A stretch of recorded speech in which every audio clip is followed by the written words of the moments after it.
Well hello guys, episode की शुरुआत में हम लोग देखते हैं कि नामुन अपने घर पे बैठा हुआ है और वो अपने हाथ में उसी डॉल को लिए हुआ है और वह कल रात की बातों को सोच रहा है कि किस प्रकार से जंगयू ने उसके साथ कानूनी रूप से ब्रेकअप कर लिया है और उसका एग्रीमेंट भी खत्म कर दिया है। जिसके बाद वह उस डॉल को देखने लगता है। वहीं पे हम लोग जंगयू को देखते हैं जब वो अपने ऑफिस की ओर जा रही होती है, तभी वहाँ पर नामुन अचानक से कार लेके आता है और वो उसे बताता है कि उसने डॉल का सभी हिस्सा को तो दे दिया, लेकिन उसका एक हिस्सा गायब है जो कि दिल है। अब जंगयू को याद आता है कि गलती से जब वह डॉल के अलग अलग हिस्से को कर रही थी, तभी उसका दिल शायद नीचे जमीन पर गिर गया था। अब जंगयू परेशान होने लगती है, लेकिन वह नामुन को कहती है कि वह आज शाम तो उसको उस डॉल का दिल दे देगी, लेकिन नामुन नहीं मानता है और वह कहता है कि वह जंगयू पे भरोसा नहीं करता, इसलिए वह आज उसी के साथ रहेगा। अब जंगयू अपने ऑफिस में चली जाती है, तब नामुन उसे पीछे जाता है। जब जंगयू अपने ऑफिस में काम कर रही होती है, तब नामुन उसी के जस्ट सामने बैठा होता है।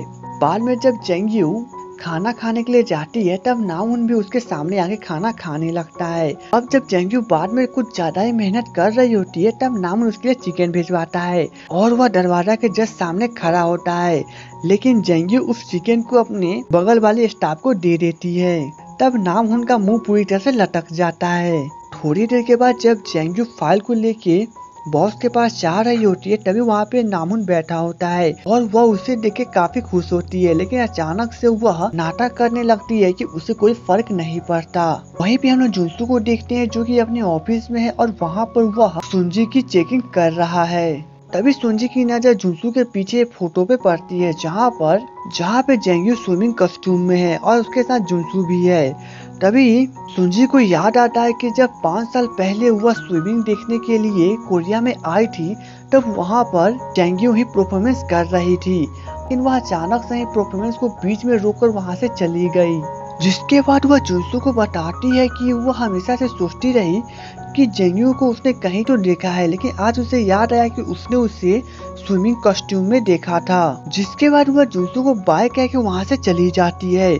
वहीं पे हम जंगयू को देखते हैं जो कि अपने रूम में है और वो वहाँ पर सभी जगह उस डॉल का दिल को ढूंढ रही है, लेकिन उसका दिल कहीं पे नहीं मिलता। जंगयू को कुछ याद आता है और कहानी जाती है 20 साल पीछे, जब जंगयू 7 साल की उम्र की थी। तब उसके डैड एक बॉडीगार्ड के रूप में काम करते थे। तब उसके डैड एक सिक्योरिटी थे और वह अपने डैड से जब बातें कर रही थी, तभी उसे हॉस्पिटल से कॉल आता है, जहाँ पे उसे पता चलता है कि उसके डैड के मालकिन का तबीयत बहुत ज्यादा खराब है। जिसके बाद वे लोग हॉस्पिटल में जाते हैं। तभी जंगयू को वहाँ पर एक पर्स गिरा हुआ मिलता है, जिसमें वो डॉल था। अब शाम को जब जंगयू के डैड घर पे आते हैं, तब जंगयू उन्हें उस डॉल के बारे में बताती है और वो उसे कहती है कि उसने उसके मालकिन को ढूंढने की पूरी कोशिश की, लेकिन वह कहीं नहीं मिली।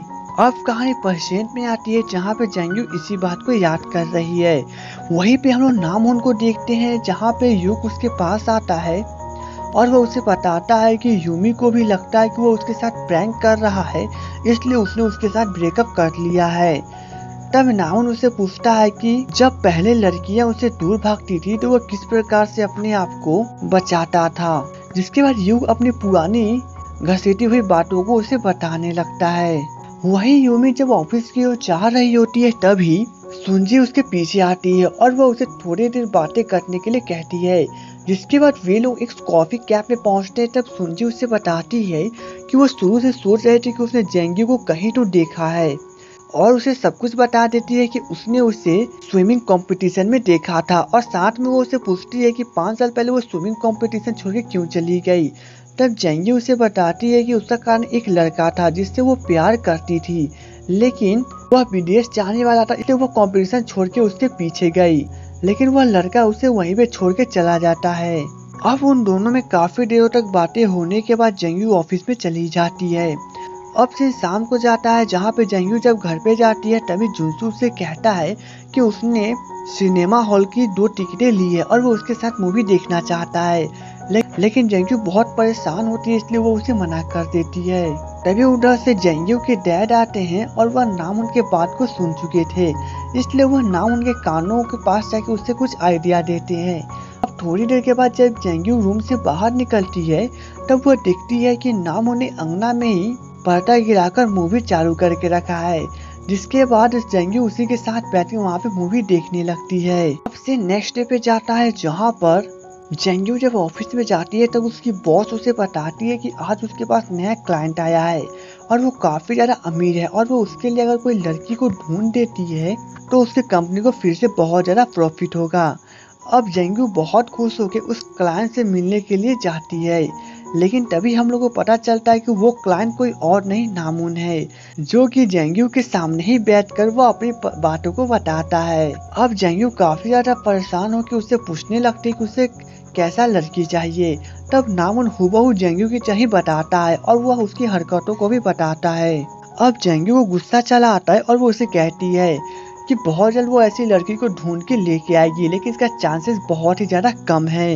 अब नामुन अपने घर पे जाता है जहाँ पे वह जेंग्यू के लिए एक छोटा सा सॉरी वाला मैसेज बनाता है कार्टून टाइप में, और वह उस मैसेज को बनाने के बाद जेंग्यू के मोबाइल में सेंड कर देता है। तभी वहाँ पर यूक चला आता है और वह जेंग्यू को एक फाइल दिखाता है और उसे कहता है कि सियोल में बहुत बड़ी जमीन बिकने वाली है, अगर नामुन उसे खरीद लेता है तो उसे काफी ज्यादा प्रॉफिट होगा।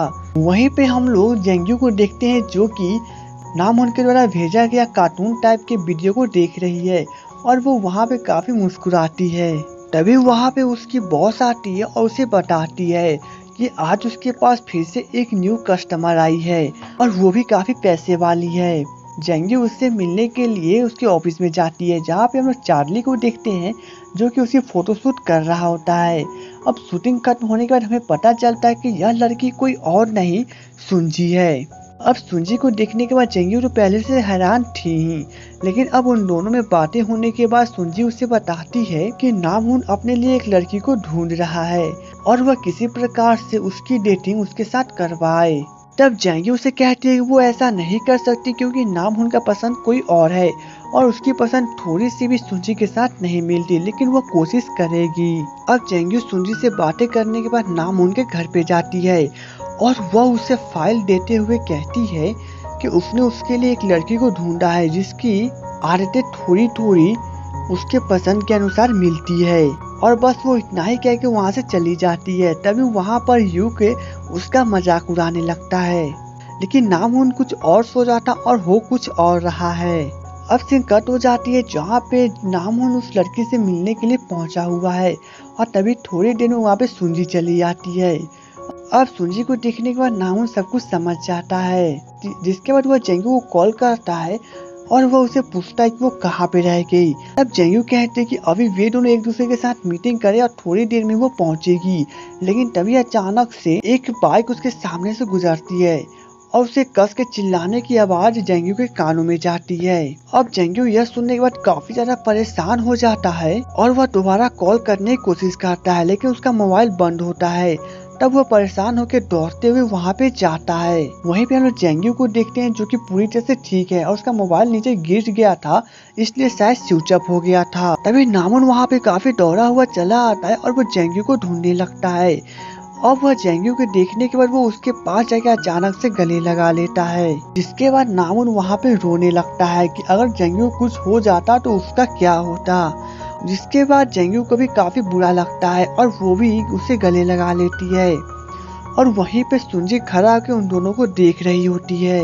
तभी सीन अचानक से कट हो जाता है और सीन रात में चला जाता है जहाँ पे जेंग्यू अपने घर में बैठी हुई है चुपचाप, और वहीं पे नामुन जेंग्यू के घर के बाहर खड़ा है और नामुन जेंग्यू को बार बार मैसेज करता है कि वो बाहर खड़ा है, वो एकाएक वहाँ से क्यों चली आई, लेकिन जेंग्यू कुछ भी रिप्लाई नहीं देती है। और तभी फ्लैशबैक पीछे जाती है जहाँ पे हम लोग को एक सीन दिखाया जाता है कि जब नामुन बच्चा था तब वो रेस्टोरेंट में बैठा हुआ था, लेकिन तभी उसे हॉस्पिटल से कॉल आता है कि उसकी मॉम का तबीयत बहुत ज़्यादा खराब है। अब वह जब दौड़ते हुए हॉस्पिटल में जाता है तब उसकी मॉम आखिरी सांसें ले रही होती है। अब सीन प्रेजेंट में आती है जहाँ पे नामुन उसी जगह पे बैठा होता है और वह काफी ज्यादा उदास होता है।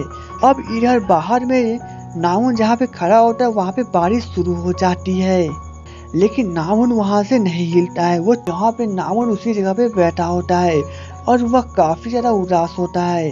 तभी अचानक से जेंग्यू छाता लेके उसके पास आती है और वह नामुन की तरफ देखने लगती है और नामुन जेंग्यू की तरफ, जिसके साथ ही ये एपिसोड खत्म हो जाता है।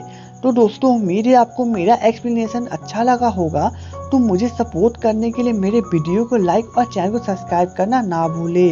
तो चलिए दोस्तों मिलेंगे नेक्स्ट वीडियो में, तब तक के लिए goodbye and take care.